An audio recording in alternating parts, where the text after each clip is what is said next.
Hello. Tool kit for NEET में आज हम लोग पढ़ेंगे बेसिक कॉन्सेप्ट्स ऑफ इम्यूनिटी। ठीक है, चलिए स्टार्ट करते हैं। क्या आप जानते हैं कि हमारे सराउंडिंग में मिलियंस ऑफ पैथोजन हमेशा रहते हैं। पैथोजन से मतलब डिजीज कॉजिंग ऑर्गेनिज्म, है ना, जैसे कि virus, bacteria, fungi, Plasmodium etcetera. तो ये जो डिजीज कॉजिंग ऑर्गेनिज्म है हमारे सराउंडिंग में हमेशा रहते हैं और इनमें से बहुत सारे पैथोजन हमारी बॉडी में एंटर भी कर जाते हैं। लेकिन हमें हमेशा डिजीज़ नहीं होती है या हम हमेशा बीमार नहीं पड़ते हैं। क्यों? क्योंकि हमारी बॉडी के अंदर एक सिस्टम है जो लगातार फाइट करता है इन सारे पैथोजन से, और जब वो फाइट में हार जाता है तब जाके हम बीमार पड़ते हैं या हमें डिजीज़ होती है। ठीक है, उस सिस्टम का नाम क्या है? उस सिस्टम का नाम है इम्यून सिस्टम।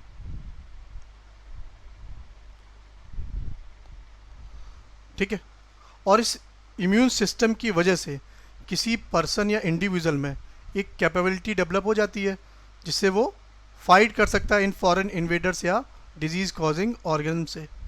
तो उसी कैपेबिलिटी को हम कहते हैं क्या? इम्यूनिटी।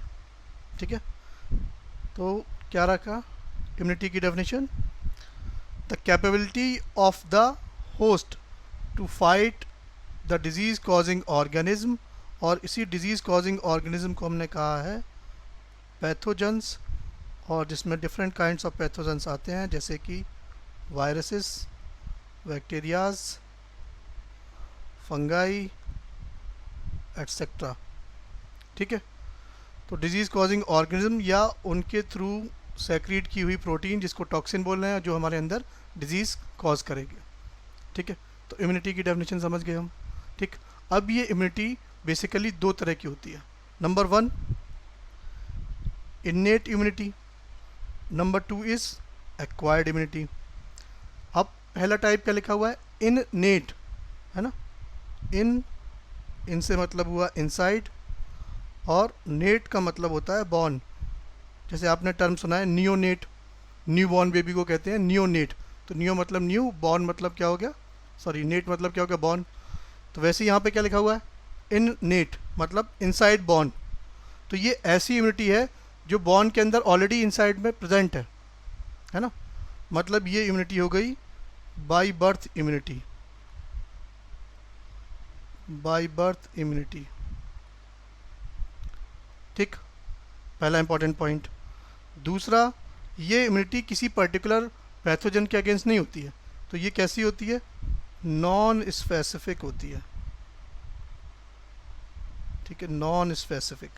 ठीक, दोनों ही पॉइंट नीट में पूछे जा चुके हैं। ठीक, इन्नेट इम्यूनिटी समझ गए हम। दूसरा टाइप क्या है? Acquired type. तो इसका मतलब क्या है? जैसे एक्वायर्ड का मतलब क्या? किसी चीज़ को आपने एक्वायर किया या गेन किया, अचीव किया या ऑब्टेन किया, है ना। तो इसका मतलब क्या हुआ? गेन। कब गेन होती है इम्यूनिटी? जब किसी पर्टिकुलर पैथोजन का क्या होता है, फर्स्ट एनकाउंटर होता है, उसके बाद ये इम्यूनिटी बॉडी में डेवलप होती है। इसीलिए उसको क्या कह रहे हैं? Acquired immunity. ठीक है, गेन अगेंस्ट पैथोजन, है ना, जिस पैथोजन का क्या हुआ बॉडी में एक्सपोजर हुआ होगा। ठीक है, तो ये इम्यूनिटी बेसिकली क्या होती है? After birth immunity. ठीक है, आफ्टर बर्थ इम्यूनिटी है ये। और साथ में क्या होगा? ये स्पेसिफिक इम्यूनिटी होती है। पहली वाली कैसे थी?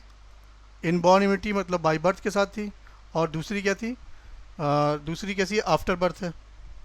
और इन्नेट इम्यूनिटी नॉन स्पेसिफिक होती है, और एक्वायर्ड इम्यूनिटी कैसी होती है? Specific immunity.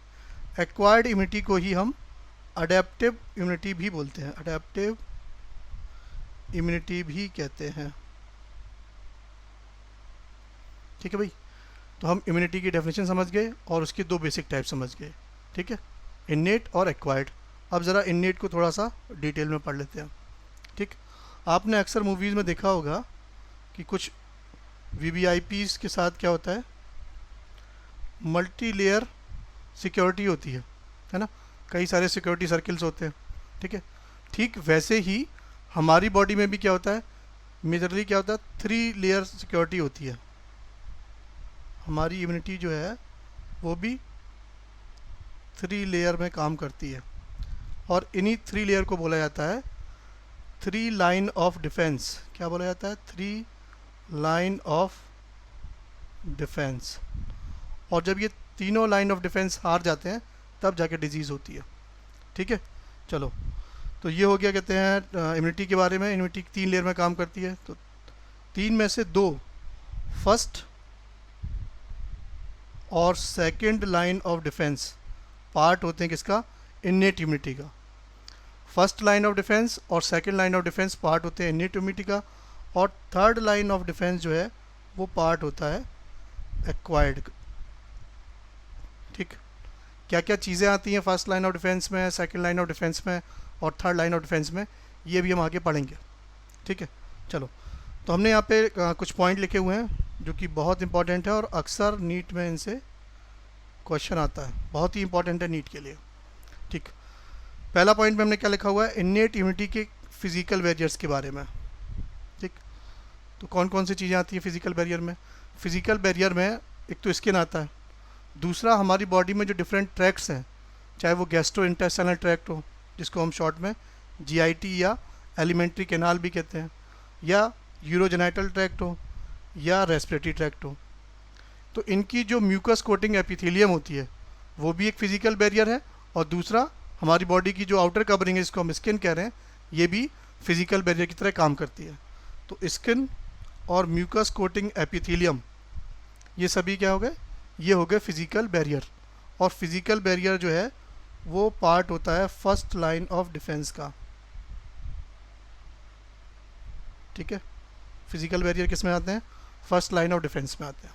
ठीक, दूसरे टाइप के बैरियर जिनको हम क्या कह रहे हैं? Physiological barriers. मतलब हमारी बॉडी के अंदर जितने फिजियोलॉजिकल सेक्रेशंस होते हैं जिसमें डाइजेस्टिव जूस, सलाइवा और टीयर्स आते हैं, ये सब भी कैसे काम कर रहे हैं? ये सब भी हमें प्रोटेक्शन प्रोवाइड कर रहे हैं अगेंस्ट पैथोजन, है ना। तो जैसे गैस्ट्रिक जूस में क्या होता है? HCl होता है, कॉन्सनट्रेटेड HCl, और कैसा होता है वो? हाईली एसिडिक होता है, तो ये भी हमें प्रोटेक्शन प्रोवाइड करता है। ऐसे ही सलाइवा और टीयर्स, इनमें क्या होता है? एक एंजाइम होता है जिसको बोलते हैं हम लाइसोजाइम। ठीक है, इनके अलावा भी होते हैं लैक्टोफेरिन, है ना, इम्यूनोग्लोबिन ए, ऐसी चीज़ें भी होती हैं सलाइवा में। टीयर्स में सिर्फ लाइसोजाइम होता है। सलाइवा पे मैंने एक डिटेल वीडियो बना रखा है, उसका लिंक्स आपको डिस्क्रिप्शन में मिल जाएगा, उसको जाके आप देख सकते हैं। ठीक है, तो फिजियोलॉजिकल बैरियर उसमें क्या आता है? बॉडी के जो फिजियोलॉजिकल सेक्रेशन है जिसमें गैस्ट्रिक जूस आ रहा है और क्या आ रहा है? सलाइवा और टीयर्स आ रहे हैं। ठीक, फिजियोलॉजिकल बैरियर भी फर्स्ट लाइन ऑफ डिफेंस होता है, फर्स्ट लाइन ऑफ डिफेंस का पार्ट है ये। ठीक, तो फिजिकल और फिजियोलॉजिकल दोनों किस में आ गए? फर्स्ट लाइन ऑफ डिफेंस में आ गए। ठीक, थर्ड टाइप के बैरियर क्या लिखा हुआ है? Cellular barrier. तो नाम से ही मालूम पड़ रहा है, इसमें different kinds of cell involve होंगी जो हमें इम्यूनिटी प्रोवाइड कराती हैं, जैसे कि न्यूट्रोफिल्स, या न्यूट्रोफिल को ही क्या बोलते हैं? PMNL बोलते हैं, पॉलीमॉर्फो न्यूक्लियर ल्यूकोसाइट।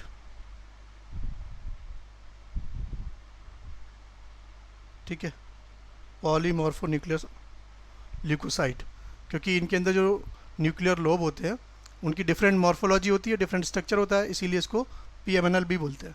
ठीक, और ये क्वेश्चन भी पूछा जा चुका है नीट में। ठीक है, तो न्यूट्रोफिल्स आ गए, इसमें मोनोसाइट्स आते हैं, डेंड्राइटिक सेल भी आते हैं, मैक्रोफेज और नेचुरल किलर सेल जैसे आते हैं। तो ये डिफरेंट काइंड्स ऑफ सेल मिलके बना रहे हैं क्या? Cellular barrier. और सेलुलर बैरियर जो है वो पार्ट होता है सेकंड लाइन ऑफ डिफेंस का। किसका? सेकंड लाइन ऑफ डिफेंस का। तो देखो, हमने कहा था इन्नेट इम्यूनिटी में फर्स्ट लाइन ऑफ डिफेंस आता है और सेकंड लाइन ऑफ डिफेंस आता है। तो फर्स्ट लाइन ऑफ डिफेंस में क्या आया? फिजिकल बैरियर और फिजियोलॉजिकल बैरियर, और सेकंड लाइन ऑफ डिफेंस का पार्ट क्या हो गया? Cellular barrier. ठीक, फोर्थ पॉइंट पे हमने लिखा हुआ है साइटोकाइन बैरियर। ठीक, साइटोकाइन क्या होता है? साइटोकाइन बेसिकली एक सॉल्युबल प्रोटीन है ना, जो एज अ इंटरसेलुलर मेडिएटर काम करता है, हार्मोन की तरह काम करता है ये। एक सेल से दूसरी सेल में अगर केमिकल मैसेज पहुंचाना होता है तो एक सेल पर्टिकुलर टाइप का साइटोकाइन रिलीज करता है, ठीक है। Cytokines are small soluble molecules, most of time क्या होंगे, प्रोटीन या ग्लाइकोप्रोटीन, ठीक, which act as intercellular. Intercellular मतलब, इंटर मतलब क्या होता है, बिटवीन, है ना, और सेल से मतलब सेल, तो बिटवीन टू सेल ये एज अ मैसेंजर काम करेंगे, act as a intercellular mediator, over short distance में ही काम करते हैं, ठीक है। चलो क्या करेंगे, ये साइटोकाइन जो है वो बाइंड हो जाते हैं अपने पर्टिकुलर रिसेप्टर से जो प्रेजेंट होगा सेल की सरफेस पे। तो साइटोकाइन सेल की सरफेस पे, जैसे मान लो ये सेल है, इसकी सरफेस पे रिसेप्टर प्रेजेंट है और ये साइटोकाइन जाके इस पे बाइंड हो जाएगा, और ये साइटोकाइन जब बाइंड हो जाएगा तो क्या करेगा, इस सेल की एक्टिविटी को चेंज कर देता है, ठीक है। Present on the surface of cell and alters their activity, ठीक है। तो साइटोकाइन को थोड़ा सा और समझते हैं, बहुत इंपॉर्टेंट पार्ट है साइटोकाइन, उस पर थोड़ा सा और बात कर लेते हैं। कुछ मेजर टाइप के साइटोकाइन हमने यहाँ पे इन्वॉल्व कर रखे हैं, जैसे कि इंटरल्यूकिन्स, इंटरफेरॉन्स, कीमोकाइंस और टीएनएफ। देख लेते हैं इनके बारे में। इंटरल्यूकिन्स या इंटरल्यूकिन्स को ही लिम्फोकाइंस भी कहते हैं, लिम्फोकाइंस, क्योंकि ये सेक्रीट होते हैं किसके थ्रू, लिम्फोसाइट के थ्रू, है ना। इनको जो, इनका मेजर सेक्रीशन कौन करता है, लिम्फोसाइट्स करते हैं, या कहें तो टी लिम्फोसाइट करते हैं, टी लिम्फोसाइट, ठीक, इसीलिए इनका नाम क्या है, लिम्फोकाइंस, ठीक। तो ये प्रोड्यूस होंगी किससे, लिम्फोसाइट से, ठीक। और ये किस में हेल्प करते हैं, ये हेल्प करते हैं ग्रोथ में और एक्टिवेशन ऑफ टी लिम्फोसाइट और बी लिम्फोसाइट। अभी हम आगे देखेंगे कई टाइप के होते हैं इंटरल्यूकिन्स, जिसमें हम बात करेंगे मेनली IL-2, IL-4 और IL-6 की, ठीक है। ये दोनों मिलके कहते हैं ग्रोथ और डिफ्रेंशिएशन कराते हैं बी लिम्फोसाइट का, और IL-2 जो है वो मेजरली ग्रोथ कराता है किसका, टी लिम्फोसाइट्स का। टी लिम्फोसाइट में भी डिफ्रेंशिएशन कराता है, मेनली कहते हैं उसको किलर टी सेल वगैरह में कन्वर्ट कराता है। तो ये भी आगे हम पढ़ेंगे, ठीक। तो पहला साइटोकाइन हमने कवर कर लिया, इंटरल्यूकिन्स। क्यों उसको इंटरल्यूकिन कह रहे हैं, क्योंकि बिटवीन टू लिम्फोसाइट वो काम करता है, ठीक है। ल्यूकिन्स मतलब क्या है, ल्यूकोसाइट, तो दो ल्यूकोसाइट के बीच में काम करेगा, इसलिए उसका नाम हो गया इंटरल्यूकिन्स। कौन प्रोड्यूस करता है, लिम्फोसाइट। चलो सेकेंड साइटोकाइन हमने लिख रखा है इंटरफिरॉन। ये नीट वालों का बड़ा फेवरेट है भाई, अक्सर एक क्वेश्चन इससे पूछते हैं वो। इसको और क्या बोलते हैं, इसको एंटीवायरल एजेंट भी बोलते हैं। ज़रा देखो इसको, जैसे कोई ये नॉर्मल सेल है ना, ये क्या है, नॉर्मल सेल है। अब इसमें क्या हुआ, कोई वायरस आ गया, ठीक है। तो अब ये क्या हो जाएगी, नॉर्मल सेल की जगह अब ये कन्वर्ट हो जाएगी virus infected cell, virus infected cell. Normal cell से ये किस में कन्वर्ट हो गई, वायरस इन्फेक्टेड सेल में हो गई। तो ये जो वायरस इन्फेक्टेड सेल बन गई है, अब ये क्या करेगी, कुछ प्रोटीन को रिलीज़ करेगी, और इन्हीं प्रोटीन या साइटोकाइन को हम क्या बोल रहे हैं,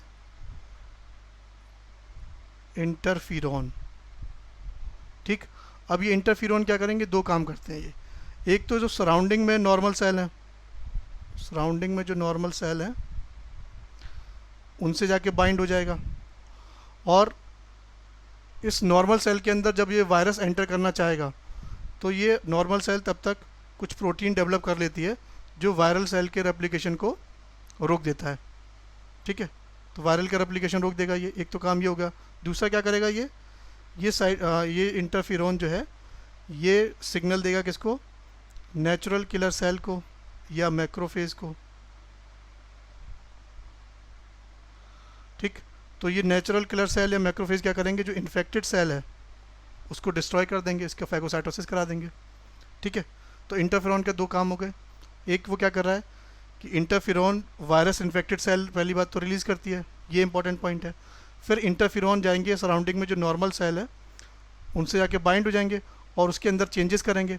उसके अंदर वो क्या करते हैं, एक काइंड ऑफ प्रोटीन या एंजाइम प्रोड्यूस करते हैं, है ना। और ये प्रोटीन क्या करेगी, जब इसमें फर्दर वायरस का इन्फेक्शन होगा तो ये प्रोटीन या एंजाइम वायरस के डीएनए को क्या कर देगा, ब्रेक कर देगा, और वायरस रेप्लिकेट नहीं कर पाएगा। ठीक है, इसीलिए इसको क्या बोल रहे हैं, एंटीवायरल एजेंट बोल रहे हैं।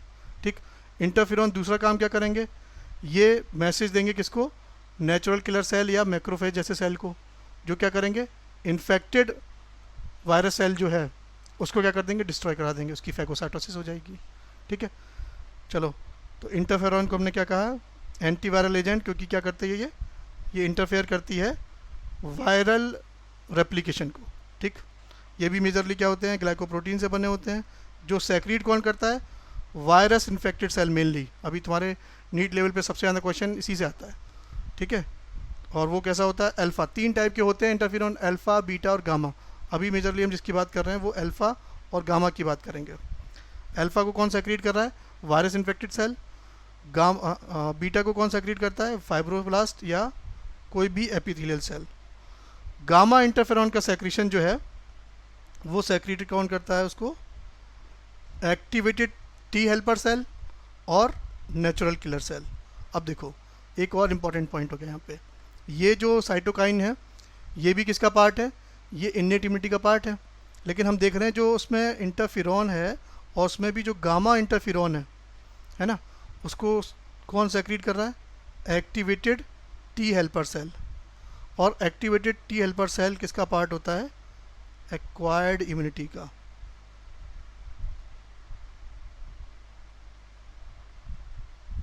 ठीक है, तो इस बात पे ध्यान देना, अगर नीट में पूछा है अल्फ़ा इंटरफेरॉन तो वो पार्ट हो जाएगा किसका, वो पार्ट हो जाएगा इन्नेट इम्यूनिटी का।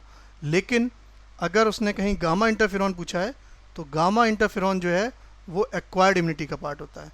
तो इस हिसाब से अगर हम समझें तो इंटरफेरॉन बेसिकली इन्नेट और एक्वायर्ड दोनों का ही पार्ट होता है। लेकिन तुम्हारे नीट लेवल पे जो क्वेश्चन आता है अक्सर वो इंटरफेरॉन पे आता है, अल्फ़ा इंटरफेरॉन पे, और उसको इन्नेट इम्यूनिटी की तरह मानते हैं, इसीलिए यहाँ पर एनसीईआरटी में उसको लिखा गया है। ठीक है, चलो, अगला टाइप का जो साइटोकाइन है उसको हम क्या बोल रहे हैं, कीमोकाइन।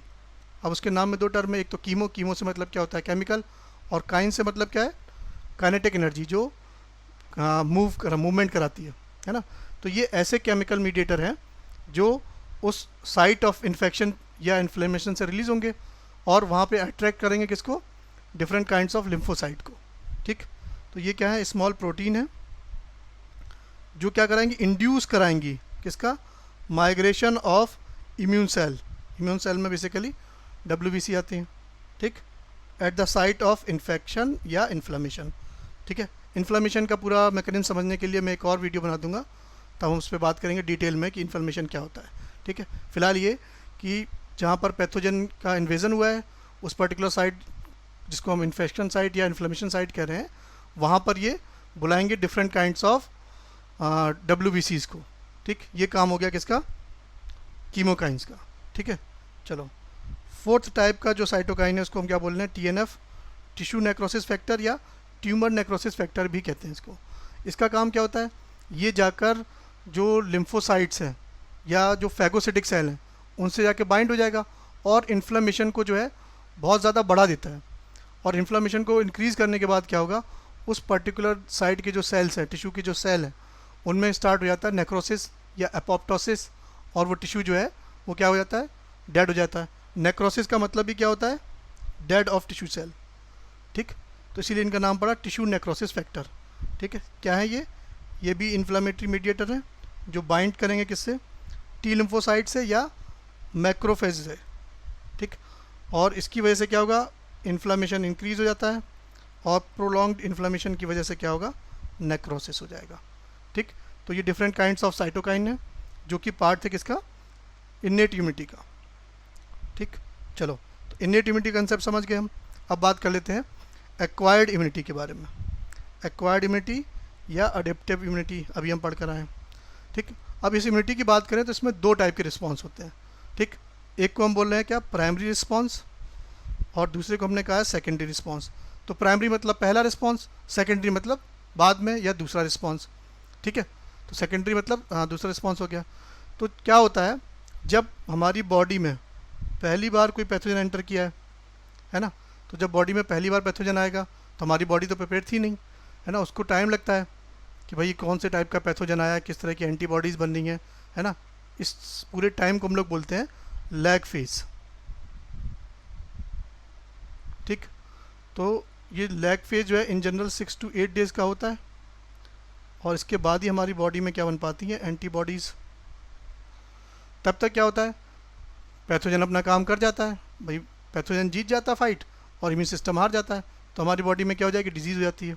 ठीक, इसलिए हमने लिखा है कि फर्स्ट एनकाउंटर विद पैथोजन। और ये कैसा होता है, वीक इम्यून रिस्पॉन्स होता है। वीक इसलिए कि भाई हमारा इम्यून सिस्टम रेडी नहीं होता, उसको प्रिपरेशन में टाइम लगता है, जिसको हम लोग बोलते हैं लैग फेज। और ये अराउंड 6 to 8 डेज का होता है, और इसके बाद ही बनती है बॉडी में एंटीबॉडीज़। ठीक है, तो उस केस में क्या होगा, इम्यून सिस्टम हार जाएगा और पर्सन जो है वो सिक हो जाएगा। ठीक, दूसरा क्या है, सेकेंडरी रिस्पॉन्स। सेकेंडरी रिस्पॉन्स में क्या होता है, देखो अभी हम आगे पूरा मैकेनिज्म समझेंगे। जब बी सेल एक्टिवेट होती है ना, तो वो दो तरह के सेल बनाती है, इफेक्टर बी सेल और एक मेमोरी सेल। तो इफेक्टर बी सेल तो एंटीबॉडीज़ बना देती है, और कुछ मेमोरी सेल बन जाती हैं। तो वो मेमोरी सेल जो है वो अपनी सरफेस पर बहुत तरह के एंटीबॉडीज़ को रखती है, बाउंड एंटीबॉडीज़ को। तो उससे क्या होगा कि जब नेक्स्ट टाइम वही पैथोजन आएगा तो क्या होंगे, तब लैग फेज जो है वो घट के 2 से 3 दिन रह जाता है, और तब क्या होगा, 2 से 3 दिन में ही एंटीबॉडीज़ का फॉर्मेशन हो जाएगा, और बहुत स्ट्रॉन्ग रिस्पॉन्स देता है हमारा इम्यून सिस्टम। इसीलिए जब एक पैथोजन से एक बार डिजीज़ हो जाती है तो बहुत रेयर चांस होता है उसी पर्टिकुलर पैथोजन से दोबारा डिजीज़ होने का। ठीक है, अगर उसका कोई स्ट्रेन चेंज हो गया है तो पॉसिबिलिटी हो सकती है, वरना इन जनरल इम्यून सिस्टम का जो कॉन्सेप्ट है वो यही कहता है कि एक पैथोजन ने अगर आपको एक बार डिजीज़ कर दी है तो नेक्स्ट टाइम वो डिजीज़ वो पैथोजन नहीं कर पाएगा। ठीक, क्यों नहीं कर पाएगा, क्योंकि वो सेकेंडरी रिस्पॉन्स हमारा जो है वो कैसा होता है, हाईली इंटेंसिफाइड या बहुत स्ट्रॉन्ग रिस्पॉन्स होता है। और इसके पीछे जो सेल हैं उनको हम क्या बोलते हैं, मेमोरी सेल। और इसी कॉन्सेप्ट पे हमारा वैक्सीनेशन प्रोग्राम भी पूरा डेवलप हुआ है। ठीक है, वैक्सीनेशन और इम्यूनाइजेशन पे मैंने एक सेपरेट वीडियो बनाया है, जिसका लिंक आपको इस डिस्क्रिप्शन में मिल जाएगा, उसको आप देख सकते हैं। ठीक है, चलो, इसको एनामेस्टिक रिस्पॉन्स भी बोलते हैं, क्योंकि ये किस पे होता है, हिस्ट्री बेस्ड होता है, प्रीवियस हिस्ट्री बेस्ड होता है, और बहुत रैपिड रिस्पॉन्स होता है। ठीक है, चलो, तो एक्वायर्ड इम्यूनिटी के ने कहते हैं दो रिस्पॉन्स देख लिए, प्राइमरी रिस्पॉन्स और सेकेंडरी रिस्पॉन्स। एक्वायर्ड इम्यूनिटी भी दो टाइप का होता है, एक होता है ह्यूमरल इम्यूनिटी और एक होता है cell mediated immunity. Humoral term का मतलब क्या, ये आया टर्म ह्यूमर से। ठीक, और ह्यूमर का मतलब क्या होता है, बॉडी फ्लूइड। बॉडी फ्लूइड, तो अगर ह्यूमन की बात करें तो मेन बॉडी फ्लूइड क्या है, ब्लड। तो ह्यूमन के केस में हम ह्यूमर का मतलब ब्लड ले सकते हैं। ठीक, तो ये इम्यूनिटी बता दी खुद ही, ये ऐसी इम्यूनिटी है जो क्या होगी, ब्लड में प्रेजेंट होगी। मतलब इस इम्यूनिटी में जो बेसिकली बी लिम्फोसाइट एंटीबॉडीज़ बनाती हैं वो लगातार ब्लड में सर्कुलेट करती हैं, और वो आइडेंटिफाई करती हैं कि कोई फॉरेन इन्वेडर आया तो नहीं, फिर उसको वहाँ पे न्यूट्रलाइज करने की या किल करने की कोशिश करेंगी। एंटीबॉडी खुद से किल नहीं करती हैं, वो उसको टैग कर देती हैं, और फिर फैगोसाइटिक सेल अपना काम करते हैं। ठीक है, तो दो तरह की इम्यूनिटी है, ह्यूमरल इम्यूनिटी और सेल मीडिएटेड इम्यूनिटी। ठीक, और ये दोनों इम्यूनिटी दो डिफरेंट काइंड्स ऑफ लिम्फोसाइट की वजह से होता है। बी लिम्फोसाइट की वजह से होती है ह्यूमरल इम्यूनिटी, और टी लिम्फोसाइट की वजह से होती है सेल मीडिएटेड इम्यूनिटी। ठीक है, चलो, हाँ भाई, तो हमने अभी तक ये पढ़ लिया कि जो एक्वायर्ड इम्यूनिटी है वो दो तरह की होती है, एक हो गया ह्यूमरल इम्यूनिटी और दूसरा हो गया cell mediated immunity. Humoral immunity को थोड़ा सा डिटेल में पढ़ते हैं। ह्यूमरल इम्यूनिटी किसकी वजह से है, ह्यूमरल इम्यूनिटी होती है बी लिम्फोसाइट की वजह से, और सेल मीडिएटेड इम्यूनिटी होती है टी लिम्फोसाइट की वजह से। ये पढ़ चुके हैं। अब ह्यूमरल इम्यूनिटी को थोड़ा सा डिटेल में देखते हैं। ठीक, तो इसके लिए जो रिस्पॉन्सिबल है वो क्या है, बी लिम्फोसाइट। बी लिम्फोसाइट क्यों कहते हैं, ज़रा उसकी बात भी कर लेते हैं। बी लिम्फोसाइट को सबसे पहले आइसोलेट किया गया था बर्ड के टेल रीजन से मिलने वाले एक पोर्शन से। बर्ड में क्या होता है, टेल रीजन में एक स्ट्रक्चर मिलता है जिसको हम लोग बोलते हैं बर्सा फैब्रिकस। ठीक है, तो बी लिम्फोसाइट को सबसे पहले कहाँ से आइसोलेट किया गया था, बर्सा फैब्रिकस से। इसीलिए इस बरसा की वजह से नाम पड़ गया क्या, बी सेल या बी लिम्फोसाइट। ठीक है, चलो, तो बी सेल का नाम बी सेल क्यों पड़ गया ये हमने देख लिया, और यही बी लिम्फोसाइट या बी सेल रिस्पॉन्सिबल है ह्यूमरल इम्यूनिटी का। ठीक है, अब इस बी सेल का एक्टिवेशन कैसे होगा, क्योंकि जब तक ये बी सेल एक्टिवेट नहीं होगी तब तक ये एंटीबॉडी सेक्रेशन नहीं करेगी, है ना, और अगर एंटीबॉडी ब्लड में रिलीज नहीं होंगी तो ब्लड में मिलने वाली इम्यूनिटी या जिसको हम ह्यूमरल इम्यूनिटी कह रहे हैं वो नहीं मिलेगी। ठीक है, तो बी सेल का एक्टिवेशन जो है वो दो तरह से हो सकता है। एक तो टी हेल्पर सेल के बिना भी हो सकता है ना, जिसको हमने लिखा है टी हेल्पर सेल इंडिपेंडेंट, और दूसरे में इसको ज़रूरत पड़ेगी टी हेल्पर सेल की, है ना, तो दूसरा टाइप का एक्टिवेशन है टी हेल्पर सेल डिपेंडेंट। ठीक है, तो चलो पहला देख लेते हैं, टी हेल्पर सेल इंडिपेंडेंट। इसमें क्या होगा कि ये जो बी सेल है, बी सेल या कोई भी एंटीजन प्रेजेंटिंग सेल, है ना, उस पर कुछ स्ट्रक्चर्स होते हैं जिनमें जो मेन इंपॉर्टेंट हमारे लिए हैं वो ये कि भाई एक तो बी सेल की सरफेस पे क्या होता है, बाइंड एंटीबॉडी होती है। ये क्या है, बाइंड एंटीबॉडी, और ये मेनली होती है आईजीएम। देखो आईजीएम फ्री फॉर्म में भी मिलती है और बाइंड फॉर्म में भी मिलती है। तो अभी हम एक बी सेल की बात कर रहे हैं जिसकी सरफेस पे क्या है, एंटीबॉडी है। ठीक है, चलो, तो बी सेल की सरफेस पे ये एंटीबॉडी है जिसको हमने कहा है आईजीएम, इससे आके बाइंड होगा कोई एंटीजन या कोई पैथोजन। तो जब ये पैथोजन या पैथोजन का एंटीजन आके बाइंड हो जाएगा इस एंटीबॉडी से, तो ये बी सेल जो है ये क्या हो जाएगी, एक्टिवेट, अपने आप एक्टिवेट हो जा रही है यहाँ पर ये, और एक्टिवेट होके ये दो टाइप के सेल बनाएगी। एक्टिवेट होके ये दो टाइप के सेल बनाती है, एक को बोलते हैं इफेक्टर सेल, और यही इफेक्टर सेल कहलाता है क्या, प्लाज्मा सेल। और प्लाज्मा सेल रिलीज़ करता है एंटीबॉडीज़, ये जो हमें दिख रही हैं ये क्या है, एंटीबॉडीज़। ठीक है, और दूसरा सेल क्या बनाएगा, मेमोरी सेल। ठीक, तो बहुत सिंपल मैकेनिज्म है इसका कि बी सेल की सरफेस पे एंटीबॉडी प्रेजेंट होती है, उनसे आके बाइंड होगा पैथोजन या उसका एंटीजन, और बी सेल हो जाएंगी एक्टिवेट। और एक्टिवेट जो बी सेल है वो दो तरह के सेल बनाएगी, एक बनाएगी इफेक्टर सेल जो आगे चल के किसमें, प्लाज्मा सेल में कन्वर्ट होगी, और प्लाज्मा सेल कहते हैं एंटीबॉडी रिलीज़ करेगी। दूसरा ये क्या बना देती है, मेमोरी सेल। ठीक है, तो ये सिंपल सा मैकेनिज्म हो गया। अब ये जो एंटीबॉडीज़ रिलीज़ हुई हैं, ये एंटीबॉडी क्या करेंगी, एक तो डायरेक्टली अटैक कर सकती हैं, ये अटैक डायरेक्टली। दूसरा क्या करती हैं, ये कॉम्प्लीमेंट सिस्टम को एक्टिवेट कर देती है, एक्टिवेट कॉम्प्लीमेंट सिस्टम। ठीक है, तो क्या होता है कॉम्प्लीमेंट सिस्टम, ये हम अभी आगे पढ़ेंगे। ठीक है, चलो, तो हमने पहला मेथड देख लिया कि बी सेल का एक्टिवेशन कैसे हुआ। सेकेंड मेथड देखते हैं ज़रा। ठीक है, जो है क्या, टी हेल्पर सेल डिपेंडेंट। अभी हमने कहा कि बी सेल क्या है, बी सेल जो है वो एपीसी है। एपीसी मतलब एंटीजन प्रेजेंटिंग सेल। ठीक, हमारी बॉडी में मेनली तीन टाइप के एपीसी होते हैं, एक तो हो गया बी सेल, दूसरा हो गया मैक्रोफेज या मैक्रोफाज, और थर्ड होता है डेंड्राइटिक सेल, डेंड्राइटिक सेल। और सबसे potent, most potent antigen cell जो होता है, एंटीजन प्रेजेंटिंग सेल, वो डेंड्राइटिक सेल ही होता है। ठीक है, अभी हम यहाँ पर डायग्राम के थ्रू हमने जिसमें क्या ले रखा है, बी सेल ले रखा है, तो बी सेल यहाँ पे क्या काम कर रहा है, एंटीजन प्रेजेंटिंग सेल की तरह काम कर रहा है। ठीक है, अच्छा, अभी हम जो बात कर रहे थे वो ये कि किसी भी एंटीजन प्रेजेंटिंग सेल में कुछ चीज़ें इंपॉर्टेंट होती हैं, जैसे कि एक तो उसमें रिसेप्टर होंगे, अगर वो बी सेल है तो उसमें एंटीबॉडी होंगी, या किसी और एंटीजन प्रेजेंटिंग सेल में दूसरे तरह के रिसेप्टर होते हैं। फिर इनमें क्या होता है, इनसे बाइंड कुछ एमएससी कॉम्प्लेक्स होते हैं, ये हो गया MSC1, और दूसरा हो गया ये MHC2,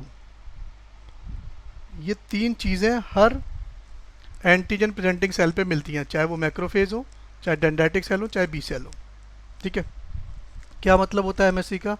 तो एमएससी होती है मेजर हिस्टोकॉम्पेटिबिलिटी कॉम्प्लेक्स प्रोटीन, है ना। इसके ऊपर मैंने एक डिटेल वीडियो बना रखा है, इसका लिंक आपको मिल जाएगा डिस्क्रिप्शन बॉक्स में, वहाँ जाकर आप देख सकते हैं टिश्यू ग्राफ्टिंग और मेजर हिस्टोकॉम्पेटिबिलिटी कॉम्प्लेक्स क्या होता है उसके बारे में। ठीक है, अभी हम अपने टॉपिक पे आते हैं। हम बात कर रहे हैं एपीसी की। एपीसी में तीन चीज़ है, एक तो रिसेप्टर।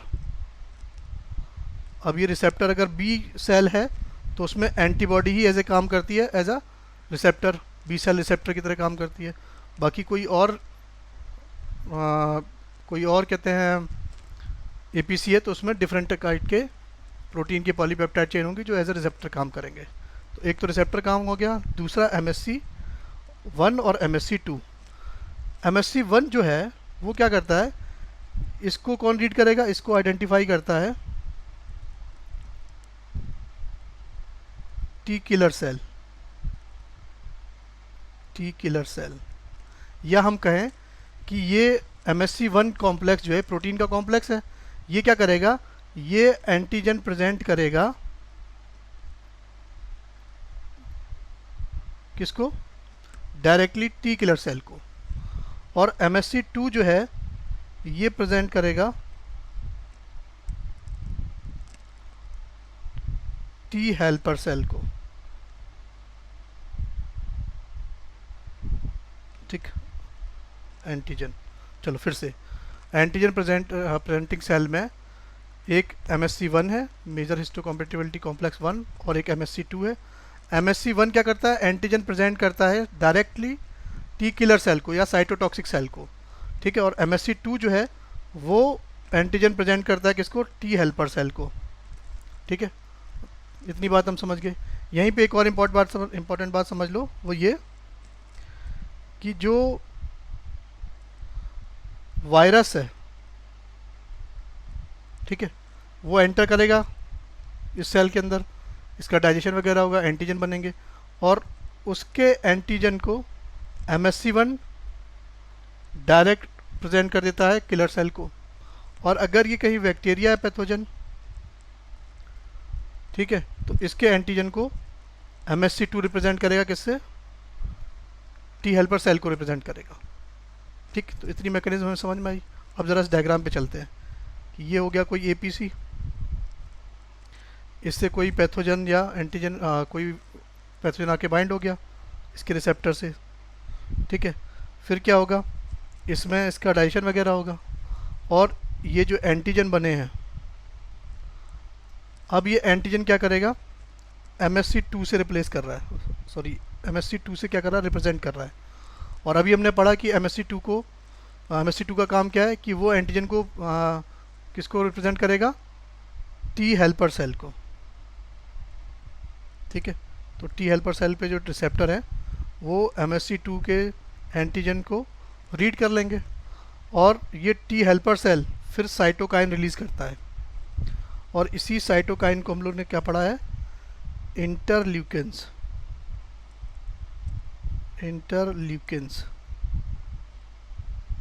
ठीक है, अब यहाँ पर हम दो इंपॉर्टेंट इंटरल्यूकिन्स पढ़ रहे हैं, एक तो IL-4 और एक IL-6। IL-4 लिखा हुआ है जो क्या कराएगा, बी सेल का एक्टिवेशन कराएगा, और IL-6 जो बी सेल का प्रोलिफरेशन और डिफरेंशिएशन कराता है। देखो, तो क्या हुआ, सबसे पहले एंटीजन प्रेजेंटिंग सेल ने एंटीजन को प्रेजेंट किया, कहते हैं एमएससी प्रोटीन के थ्रू टी हेल्पर सेल को। टी हेल्पर सेल क्या हो गया, एक्टिवेट हो गया, और उसने क्या किया, साइटोकाइन रिलीज़ कर दिए। और वो साइटोकाइन दो तरह के हैं, वो क्या करेंगे, बी सेल का एक्टिवेशन भी कराते हैं, और साथ में उसका सेल डिवीज़न और सेल डिफरेंशिएशन भी कराते हैं। इसकी वजह से क्या होगा, दो तरह के बी सेल बन जाएंगे, है ना। एक तो बन जाएगा क्या, इफेक्टर सेल, और इफेक्टर सेल से ही बाद में क्या बन जाता है, प्लाज्मा सेल। और दूसरे टाइप का सेल क्या बनता है, मेमोरी सेल, जो भी हमने पढ़ा था। ठीक है, और ये प्लाज्मा सेल ही क्या रिलीज़ करते हैं, एंटीबॉडीज़।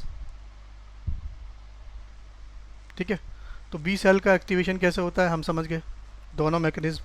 अब ज़रा एंटीबॉडी और एंटीजन की बात भी कर लेते हैं, ठीक है। तो सबसे पहले एंटीबॉडीज़ की, एंटीबॉडीज़ को और क्या कहा जाता है, इम्यूनोग्लोबुलिन्स भी कहा जाता है ना, या इसको एग्लूटिनिन्स भी बोलते हैं, ठीक है। चलिए, तो स्ट्रक्चर हम देख रहे हैं एंटीबॉडी का। एंटीबॉडी का जो स्ट्रक्चर हम देख रहे हैं कैसा है, वाई शेप, वाई शेप्ड। और इसमें क्या होता है, दो हैवी चेन होती हैं, जैसे एक तो हैवी चेन आपको ये दिख रही है और दूसरी हैवी चेन ये है, और दो होती है लाइट चेन। तो इसीलिए इसका फॉर्मूला बन जाता है क्या, H2 और L2, दो हैवी चेन और दो लाइट चेन। अब एंटीबॉडी में आप देख रहे हैं तो दो पोर्शन दिख रहे हैं, एक पे लिखा हुआ है FAB और एक पे लिखा हुआ है FC। क्या मतलब हुआ है FAB का, तो F का मतलब होता है fragment of antibody, fragment of antibody, जो क्या होता है, वेरिएबल होता है, वेरिएबल होता है। और ये यही वो रीज़न है जो जाके बाइंड होगा किससे, कहते हैं एंटीजन से, ठीक। दूसरा क्या है, FC, F का मतलब फिर से यहाँ पे क्या है, फ्रैगमेंट, और C मतलब होता है क्रिस्टलाइजेशन वाला, हाँ। मतलब इस सेगमेंट का क्या हो जाता है, क्रिस्टलाइजेशन हो जाता है, ठीक है। चलो, तो FC वाले रीजन में देखें अगर हम यहाँ पर, तो ये क्या है, पॉलीपेप्टाइड चेन का C टर्मिनल, पॉलीपेप्टाइड चेन का क्या है, C टर्मिनल, ठीक। और ये क्या है, जहाँ पर एंटीजन बाइंडिंग साइट है, जिसको हम लोग क्या बोलते हैं, पैराटोप। एंटीबॉडी की एंटीजन बाइंडिंग साइट को हम लोग क्या बोलते हैं, पैराटोप। वो कहाँ पर होता है, एन टर्मिनल पे, N terminal of polypeptide chain. तो ध्यान रखना, नीट में ये क्वेश्चन पूछा जा सकता है, antigen binding site, antigen binding site किधर प्रेजेंट है, एन टर्मिनल पे, N terminal of polypeptide chain, ठीक है। अब ये पॉलीपेप्टाइड चेन आपस में भी जुड़ी हुई है किससे, डाई सल्फाइड लिंकेज से, डाई सल्फाइड लिंकेज से, ठीक। चलो, तो ये जो येलो कलर का पोर्शन तुम्हें दिख रहा है, ये लाइट चेन का वेरिएबल रीजन है, ठीक। और ये वाला हैवी चेन का, ठीक है। लाइट चेन भी क्या पॉलीपेप्टाइड चेन से बना हुआ है, जिसमें बेसिकली लैम्डा और कप्पा टाइप की पॉलीपेप्टाइड चेन होती हैं, है ना। और ये सभी एंटीबॉडी में लगभग क्या होती हैं, फिक्स होती हैं। जो वेरिएशन होता है, जो डिफरेंस होता है, वो हैवी चेन का होता है। इसीलिए जब एंटीबॉडी को क्लासिफाई करते हैं तो क्लासिफाई करते हैं on the basis of heavy chain, ठीक। तो ये जो हैवी चेन है वो डिफरेंट टाइप की पॉलीपेप्टाइड चेन बनाती हैं, जिनको हम ये क्या बनाएंगे, different kind of polypeptide chain से मिलके बने हैं, जिनको रिप्रेजेंट किया जाता है, represented by some Greek letters, जैसे कि गामा, अल्फा, डेल्टा, है ना, म्यू और एप्सिलॉन, ठीक है। और इन्हीं ग्रीक लेटर की वजह से इनके नाम पड़े हैं। जैसे गामा की वजह से क्या पड़ा है, IgG, अल्फ़ा की वजह से क्या पड़ा है, IgA, और डेल्टा की वजह से पड़ा है IgD, और म्यू की वजह से पड़ा है IgM, और एप्सिलॉन की वजह से पड़ा है IgE। तो ध्यान रखना, नीट के लिए सबसे इम्पॉर्टेंट पॉइंट जो हो गया वो ये कि एंटीबॉडी का क्लासिफिकेशन किसके बेसिस पे होता है, on the basis of heavy chain, type of heavy chain किस तरह की है, किस तरह की पॉलीपेप्टाइड चेन है, अल्फ़ा है, गामा है, डेल्टा है, म्यू है, एप्सिलॉन है, ठीक है। उसके बेसिस पे इनका नाम हो जाता है IgG, IgD, IgE और ये IgA और IgM। देखो ये क्या है, फ्री IgM है, जिसमें बेसिकली क्या है 1 2 3 4 5 6 7 8 9 10। इसमें क्या है 10 पैराटोप है। और पैराटोप क्या होता है, एंटीजन बाइंडिंग साइट, ठीक है। लेकिन जब ये बाइंड फॉर्म में होगा, जब यही एंटीजन बाइंड फॉर्म में होगा किसके साथ, बी लिम्फोसाइट के सरफेस पर प्रेजेंट होता है, तब इसमें सिर्फ 2 पैराटोप होंगे, जैसा अभी हमने डायग्राम में देखा था, ठीक है। चलो एक और बात याद रखना कि एंटीबॉडीज़ जो हैं वो क्या होती हैं, ग्लाइकोप्रोटीन से बनी होती हैं, ग्लाइकोप्रोटीन। चलो थोड़ा सा और पढ़ लेते हैं एंटीबॉडीज़ के बारे में। क्लासेस ऑफ एंटीबॉडीज़, सबसे पहले IgG कैसी होती है, ये मोस्ट अबंडेंट होती है। तो टोटल जितनी एंटीबॉडीज़ हैं उनका 75 से 80% तो सिर्फ IgG है, इसीलिए इसको क्या कह रहे हैं, मोस्ट अबंडेंट। और ये इकलौता ऐसा एंटीबॉडी है जो प्लासेंटा को क्रॉस कर सकता है, ठीक है। चलो, और ये क्या करेगा, ये भी एक्टिवेट करेगा कॉम्प्लीमेंट सिस्टम को। अभी हमने पढ़ा एंटीबॉडी क्या करती हैं, या तो डायरेक्टली अटैक करती हैं, जिसमें बेसिकली वो न्यूट्रलाइजेशन जैसी रिएक्शन कराएंगी, एग्लूटेशन जैसी रिएक्शन कराएंगे, या वो क्या करेंगे, कहते हैं कॉम्प्लीमेंट सिस्टम को एक्टिवेट कर देंगे, ठीक। कैसी होती है ये, मोनोमेरिक होती है ना। और इसमें बेसिकली 2 पैराटोप होते हैं, ठीक। सिंगल होती है मतलब, और इसमें 2 पैराटोप मतलब 2 एंटीजन बाइंडिंग साइट, ठीक। IgA की बात कर लेते हैं। तो IgA क्या है, टोटल एंटीबॉडीज़ का 10 to 15% है।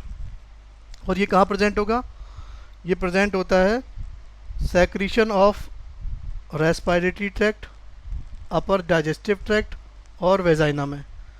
इस पे नीट में क्वेश्चन पूछा जा चुका है, ठीक है, कि अपर रेस्पिरेटरी ट्रैक्ट के सेक्रीशन में कौन सा एंटीबॉडी प्रेजेंट होता है। तो आंसर इज इम्यूनोग्लोबिन A या एंटीबॉडी A, ठीक है।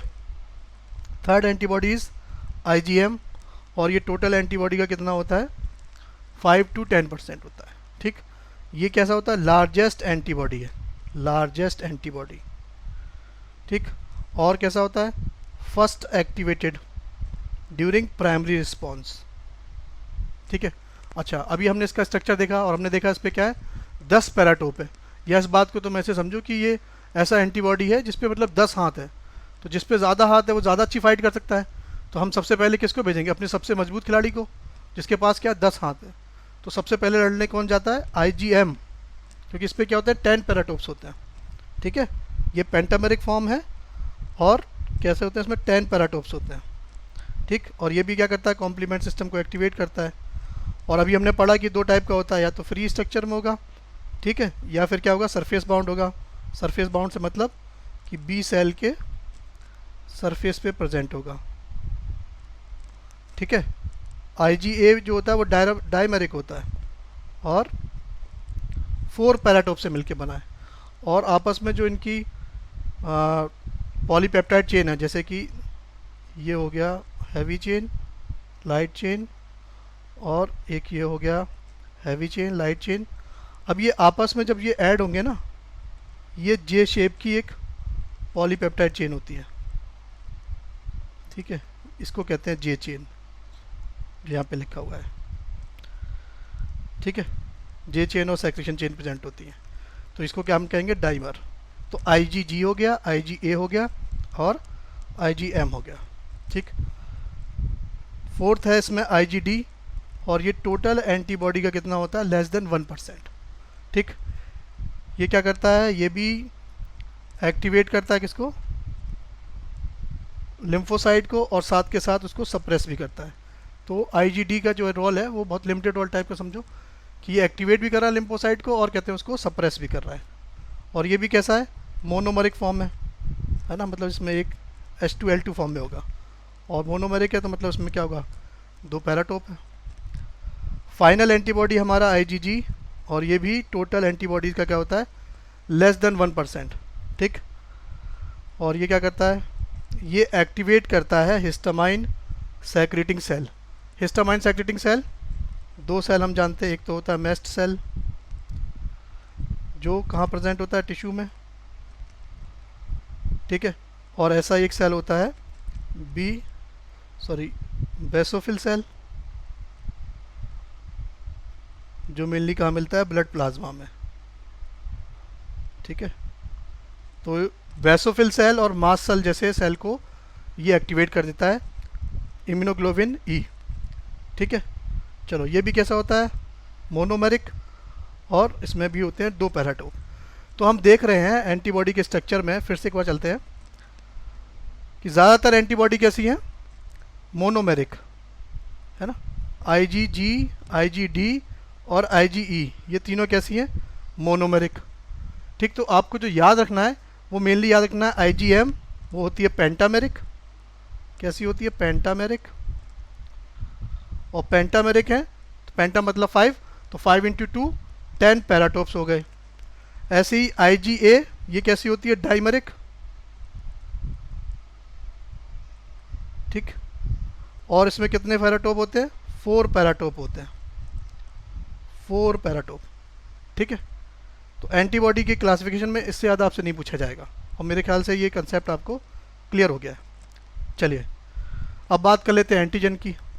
एंटीजन या एंटीजन को ही क्या बोलते हैं, एग्लूटिनोजन बोलते हैं। ये हमने डायग्राम बना रखा है एक एंटीजन का। ठीक, और एंटीजन की वो साइट जो बाइंड करेगी किससे, एंटीबॉडी से, बाइंड विद एंटीबॉडी, उसको क्या बोलते हैं, एपिटोप।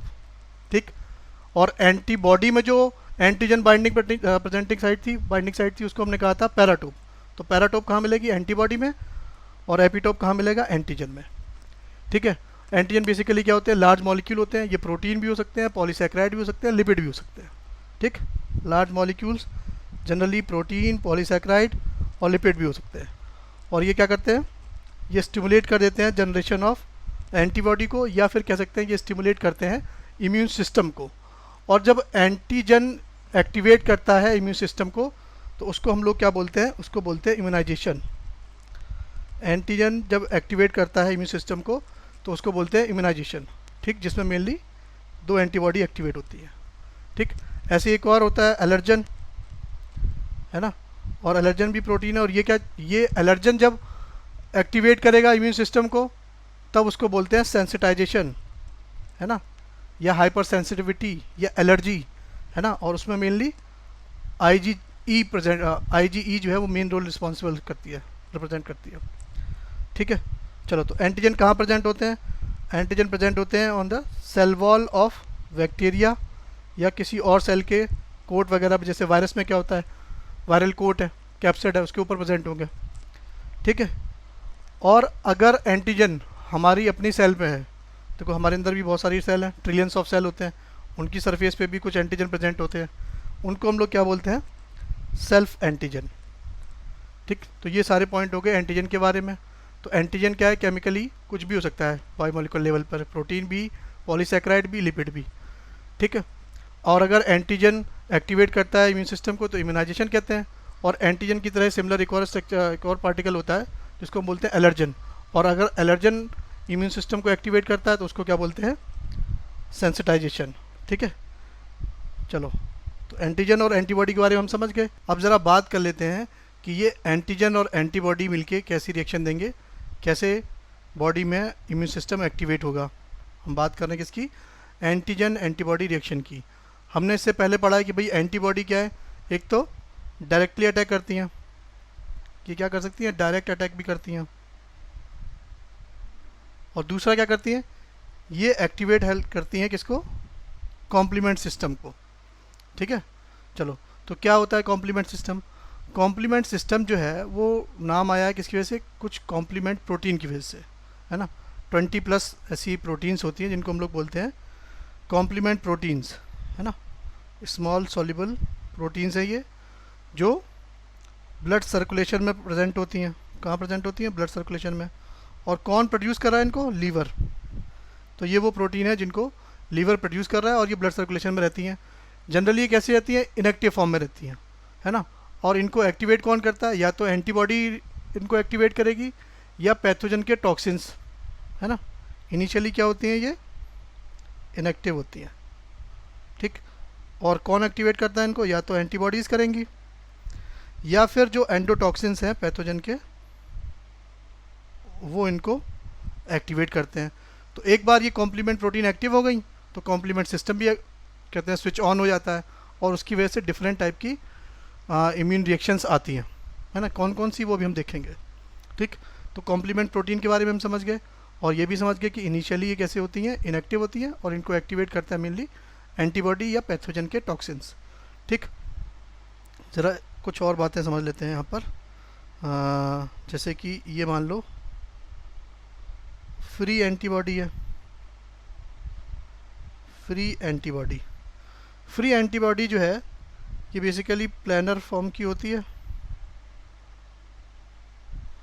और ये कॉम्प्लीमेंट सिस्टम को एक्टिवेट नहीं कर पाती है। इस कंडीशन में क्या होता है, complement system switch off position में रहता है।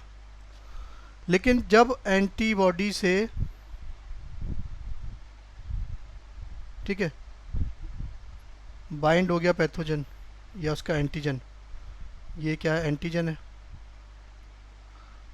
और ये क्या है, एंटीबॉडी, ठीक। तो कहने का मतलब जब एंटीबॉडी फ्री फॉर्म में होती हैं तो प्लानर फॉर्म में होती है, ये कॉम्प्लीमेंट सिस्टम को स्विच ऑफ ही रखती हैं। लेकिन जब एंटीबॉडीज़ बाइंड हो जाती है एंटीजन से तो इनका जो ये FC रीजन था ये क्या हो जाता है, एक्सपोज्ड हो जाता है और ये एक्सपोज्ड हो गया, एक्टिवेट हो गया, यहाँ पर आके अब बाइंड हो जाएंगे क्या, कॉम्प्लीमेंट प्रोटीन। और इसके बाद ये जो कॉम्प्लीमेंट सिस्टम है, ये हो जाएगा स्विच ऑन, ठीक है। तो सारा खेल किसका है, एंटीजन जब एंटीबॉडी से बाइंड होगा, है ना, तो कहते हैं ये कॉम्प्लीमेंट सिस्टम को स्विच ऑन कर देगा। और अगर एंटीजन नहीं बाइंड हो रहा है एंटीबॉडी से, तो फ्री एंड फॉर्म में एंटीबॉडी है, तो कहते हैं ये सिस्टम कहते हैं स्विच ऑफ रहता है। ये बेसिक समझ हो गई, ठीक। कॉम्प्लीमेंट सिस्टम की बात करें तो ये 3 तरह से काम करता है। पहला क्लासिकल पाथवे, जो हमने अभी पढ़ा वो कैसा था, क्लासिकल पाथवे, जिसमें क्या होता है, एंटीबॉडीज़ बाइंड करती है एंटीजन से, है ना, एंटीजन और पैथोजन से, और यही क्या होता है, मोस्ट पोटेंट। इसका नाम क्लासिकल क्यों पड़ा, क्योंकि इसको सबसे पहले डिस्कवर किया गया था।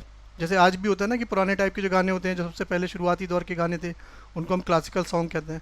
वैसे ये पाथवे सबसे पहले डिस्कवर किया गया था, तो इसको क्लासिकल पाथवे कहते हैं। इसके अलावा एक और पाथवे होता है जिसमें एंटीबॉडी रिक्वायर्ड नहीं होती है, उसको कहा जाता है अल्टरनेट पाथवे। और ये अल्टरनेट पाथवे जो है ये पार्ट होता है किसका, इन्नेट इम्यूनिटी का, ठीक है। इसमें क्या होगा, एंटीबॉडी की रिक्वायरमेंट नहीं है। इसमें क्या होगा, जब सेल में पहली बार एंटीजन एंटर करता है ना, तो उसका कहते हैं पॉलीसैकेराइड जो प्रेजेंट है, जैसे मान लो कि सेल के अंदर बैक्टीरिया है, कोई बैक्टीरिया, और इस बैक्टीरिया के सरफेस पे क्या है, कुछ पॉलीसैकेराइड्स हैं, और यही क्या है, एंटीजन है ना। तो जो polysaccharide present on surface of pathogen वो डायरेक्टली एक्टिवेट कर देंगे किसको, कॉम्प्लीमेंट सिस्टम को। तो जब एंटीजन डायरेक्टली कॉम्प्लीमेंट सिस्टम को एक्टिवेट कर देता है विदाउट हेल्प ऑफ एंटीबॉडी, उसी को हम क्या कह रहे हैं, अल्टरनेट पाथवे कह रहे हैं, ठीक है। थर्ड टाइप का जो पाथवे है उसको बोलते हैं लैक्टिन पाथवे। ये भी बिल्कुल सिमिलर होता है किसकी तरह, क्लासिकल पाथवे की तरह, पर इसमें जो प्रोटीन है उनको हम लोग बोलते हैं MBL का मतलब मैनोज बाइंडिंग लैक्टिन्स, और इन्हीं प्रोटीन की वजह से इसका नाम पड़ गया क्या, लैक्टिन पाथवे। और मैनोज क्या होता है, मैनोज भी एक शुगर है जो कुछ बैक्टीरिया में प्रेजेंट होती है ना। मैनोज क्या है, कार्बोहाइड्रेट है जो प्रेजेंट होगी कुछ बैक्टीरिया के सरफेसेस पे, है ना। जैसे निसेरिया वाला बैक्टीरिया है ना, उनकी सरफेसेस पे इस तरह की शुगर प्रेजेंट होती है और वो शुगर की वजह से ही कॉम्प्लीमेंट सिस्टम जो एक्टिवेट होता है, तो उसको हम लोग बोलेंगे लैक्टिन पाथवे, ठीक। इसमें सबसे ज़्यादा पोटेंट और सबसे ज़्यादा जिसका मेजर रोल होता है वो होता है क्या, क्लासिकल पाथवे, जिसमें जब एंटीजन बाइंड कर जाता है एंटीबॉडी से और ये सिस्टम हो जाता है एक्टिवेट। अब ये सिस्टम ऑन हो गया या एक्टिवेट हो गया है, उसके बाद क्या होगा ज़रा उसको देख लेते हैं। चलो, तो हम देख रहे हैं कॉम्प्लीमेंट सिस्टम में ये क्या है, ये सेल मेम्ब्रेन है किसी पैथोजन की, ठीक, और ये इस पे प्रेजेंट है एंटीजन। ठीक है, तो सबसे पहले क्या होगा, इस एंटीजन से बाइंड होगा क्या, एंटीबॉडी, है ना। ये एंटीबॉडी आगे से बाइंड हो गई। ठीक है, एंटीबॉडी का नाम एंटीबॉडी इसीलिए कि वो एंटीजन मतलब अगेंस्ट द एंटीजन होती है ना, इसीलिए इसका नाम है एंटीबॉडी। चलो, तो एंटीजन से बाइंड हो गया क्या, एंटीबॉडी। अब इसका जो एफसी रीजन था वहाँ पर बाइंड हो जाएगा ये कॉम्प्लीमेंट्री प्रोटीन, कॉम्प्लीमेंट्री प्रोटीन। ठीक है, ये बाइंड हो गया इससे। फिर क्या होगा, अब ये जो एक्टिवेटेड कॉम्प्लीमेंट्री प्रोटीन है जो कि मोर देन 20 टाइप्स होती हैं, ये फिर आगे सिस्टम को ऑन करके आगे के प्रोसेस को एक्टिवेट करेंगे। तो इनमें से क्या होगा, जो सेकेंड टाइप की कॉम्प्लीमेंट्री प्रोटीन है, ये आ गई complementary protein, another type of complementary protein है ये। फिर ये डिफरेंट टाइप की रिएक्शन देगी, है ना। क्या कराएगा, ये ऑप्सोनाइजेशन भी करा सकता है। ऑप्सोनाइजेशन का मतलब ये होता है कि जो पैथोजन है उसको उसके ऊपर एक लेयर बना लेते हैं एंटीबॉडीज़, है ना। आईजीजी भी इस तरह भी काम कर सकती है और आईजीएम भी। ठीक है, तो किसी पैथोजन या बैक्टीरिया को चारों तरफ से कवर कर लेना, उसकी सरफेस को, आउटर सरफेस को, उसको बोलते हैं ऑप्सोनाइजेशन। तो ये एक तरह से बेसिकली क्या हो गया, एंटीबॉडीज़ ने उस पैथोजन को क्या कर दिया, टैग कर दिया। अब इससे क्या होगा, इससे जो फैगोसाइटिक सेल है वो ईजिली आइडेंटिफाई कर पाएंगे इस पैथोजन को और उसको क्या कर लेंगे, उसकी फैगोसाइटोसिस करा देंगे। तो इसके बाद क्या हो जाता है, फैगोसाइटोसिस होता है।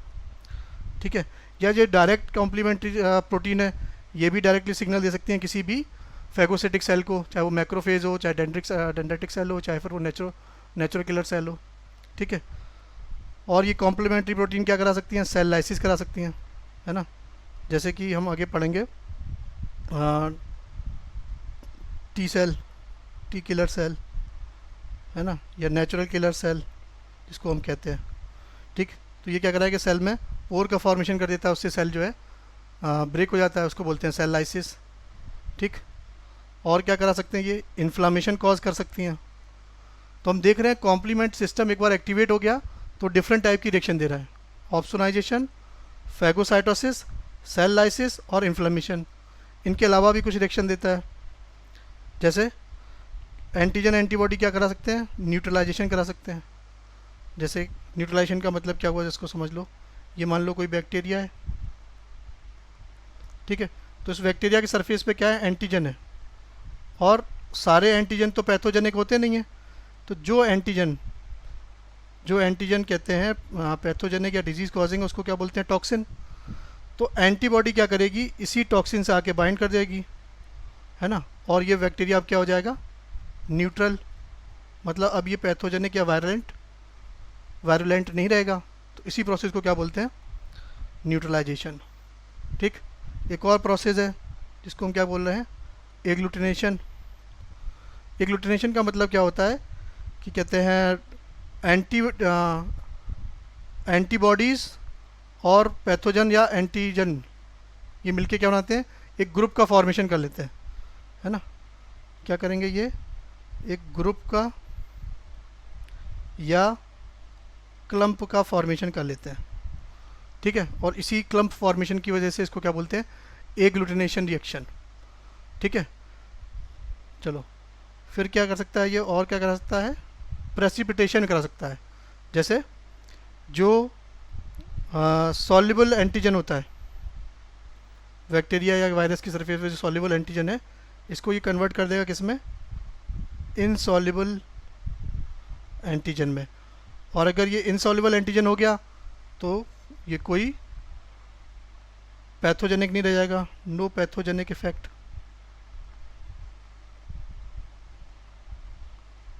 ठीक, और इन सब प्रोसेस के बाद फाइनली क्या करा सकते हैं ये फैगोसाइटोसिस।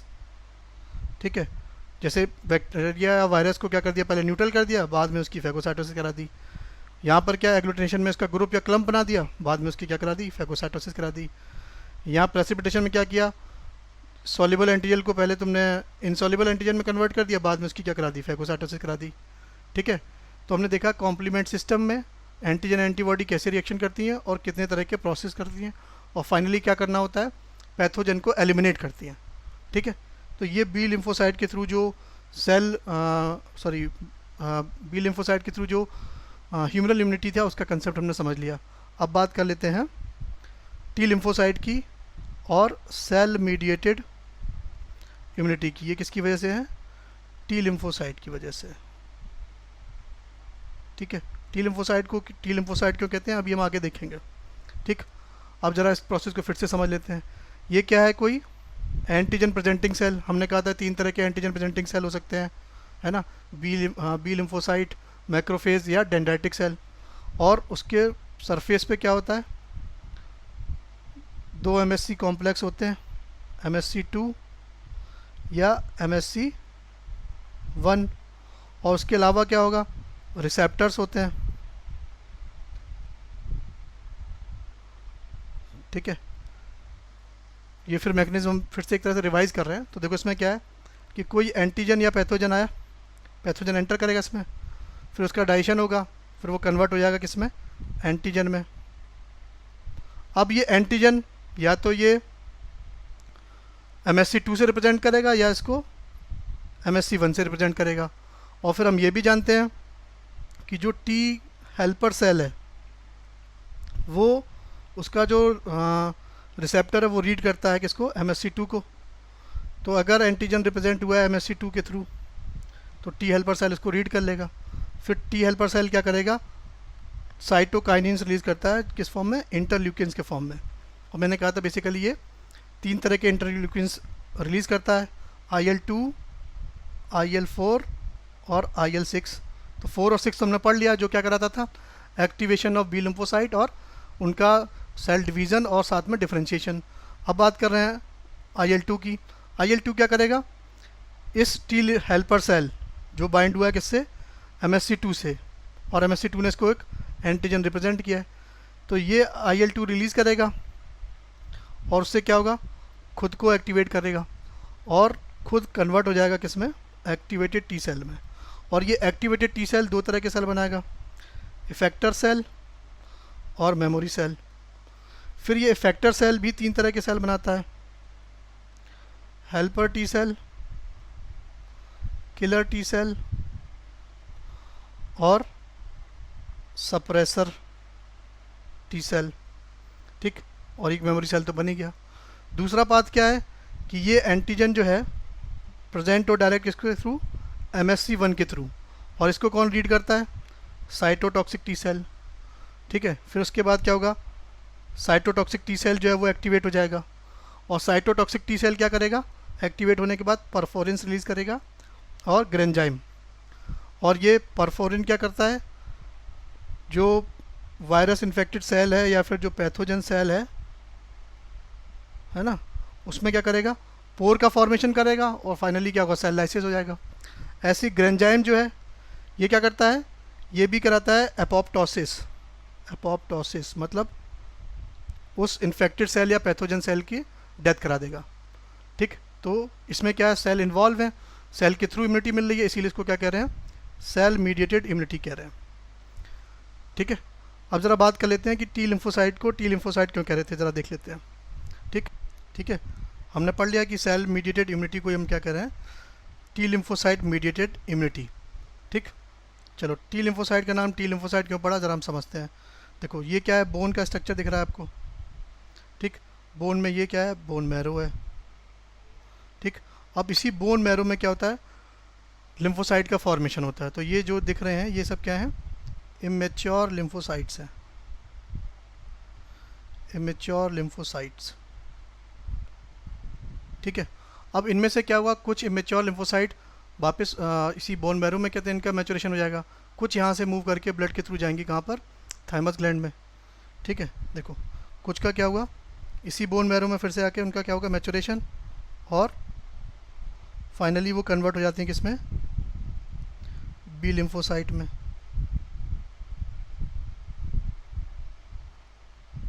ठीक, और कुछ यहाँ से मूव करके चले जाएंगे कहाँ पर, थाइमस ग्लैंड में। ये रहा थाइमस ग्लैंड। ठीक, और इस थाइमस ग्लैंड में क्या होता है, एक हार्मोन होता है थाइमोसिन, जिसका काम क्या होता है, डिफरेंशिएशन ऑफ टी लिम्फोसाइट या टी सेल, और साथ में क्या कराता है ये, एक्टिवेशन ऑफ बी लिम्फोसाइट। ठीक है, तो थाइमस ग्लैंड का हमने काम देख लिया। ये क्या कराएगी, दो तरह के सेल बना देगी, दो तरह के टी सेल बन जाएंगे। ये दो तरह के टी सेल दिख रहे हैं, एक को हम कह रहे हैं इफेक्टर टी सेल, और एक को हमने कहा है मेमोरी टी सेल। ठीक, अब ये इफेक्टर टी सेल जो है तीन तरह के टी सेल बनाता है। एक को हम लोग बोलते हैं हेल्पर टी सेल, एक को बोलते हैं किलर टी सेल, और एक को बोलते हैं सप्रेसर टी सेल। ठीक, हेल्पर टी सेल को ही हम CD4 सेल के नाम से भी जानते हैं, CD4 सेल, और किलर टी सेल या साइटोटॉक्सिक टी सेल को हम CD8 के नाम से जानते हैं, CD8। ठीक, यहाँ पर हमने लिखा हुआ टाइप्स ऑफ लिम्फोसाइट में, helper T cell, CD4 cell भी कहते हैं, साइटोटॉक्सिक या किलर टी सेल इसी को CD8 भी कहते हैं, और suppressor T cell. Suppressor T cell का काम होता है कि ये कंट्रोल रखता है फंक्शन को, हेल्पर सेल के भी और किलर टी सेल के भी फंक्शन को। ठीक, फिर दूसरे टाइप का सेल क्या था, मेमोरी सेल। ठीक, चलो कुछ और इम्पोर्टेंट बात, जैसे कि मेमोरी सेल की अगर हम बात करें, चाहे वो बी लिम्फोसाइट का हो चाहे टी लिम्फोसाइट का, इसका जो एवरेज लाइफ स्पैन होता है, एवरेज लाइफ स्पैन वो होता है अप्रोक्स 20 ईयर तक। ठीक है, 20 ईयर तक ये हमारी बॉडी में ज़िंदा रह सकती है मेमोरी सेल। ठीक है, और जो एंटीबॉडीज़ होती हैं,